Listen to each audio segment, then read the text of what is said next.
Lorsque vous regardez à la télévision la météo, que voyez-vous? Vous voyez deux territoires qui incarnent la France, l'Hexagone et la Corse, et pas l'ensemble des territoires d'outre-mer. Alors que pour moi, la France est un archipel.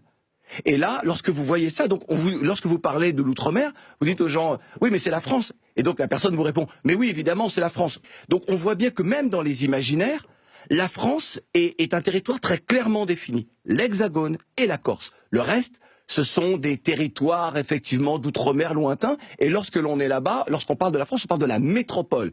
La colonisation, c'est ni plus ni moins que la domination d'un peuple sur un autre qui porte atteinte à sa dignité. C'est ça la colonisation. C'est l'histoire. L'histoire, on la refait pas. Qu'il y ait eu domination ou pas. Tout comme par exemple, lorsque les Français sont arrivés en Guadeloupe et en Martinique, ils ont trouvé des peuples caraïbes. Les peuples caraïbes qui avaient eux-mêmes exterminé les peuples arawaks. C'est l'histoire de l'humanité. Il ne sert à rien de s'arc-bouter en disant « mais non, attendez, pour défendre une France, il n'y a pas de France à défendre ». Qu'est-ce qu'il faudrait repenser complètement dans ces régions, et particulièrement en Guyane? Il y a un passif.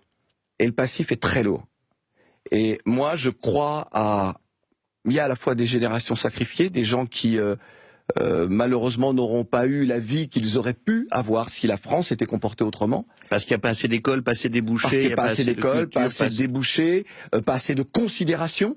Si on ne considère pas ces territoires comme étant la France, très clairement, eh bien, acceptons que sur 20 ou 30 ans, qu'il y ait une possibilité d'autonomie ou d'indépendance. Il faut désormais, et là j'interpelle tous les candidats à l'élection présidentielle, celui qui serait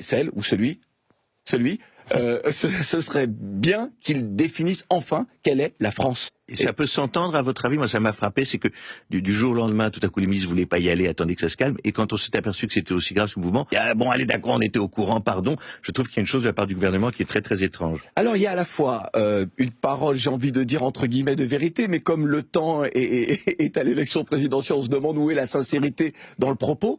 Mais quand même, continuité de l'État oblige, il y a quand même une femme, une ministre, d'origine réunionnaise, qui dit qu'effectivement, il y a eu défaillance de l'État, en parlant de la Guyane. En réalité, il y a eu défaillance de l'État un petit peu partout.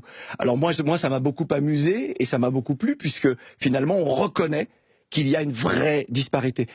Les solutions, c'est très clairement, c'est le respect, c'est la dignité, c'est que la parole donnée, la parole d'État soit respectée. Et elle n'est pas respectée depuis le 19 mars 1946, année de la départementalisation de ces territoires, ex-colonies. Il faut jamais oublier une chose. Au moment de l'abolition de l'esclavage, par la loi, par le décret Lamartine, Schellcher et tout cela, 27 avril 1848, on a indemnisé les maîtres.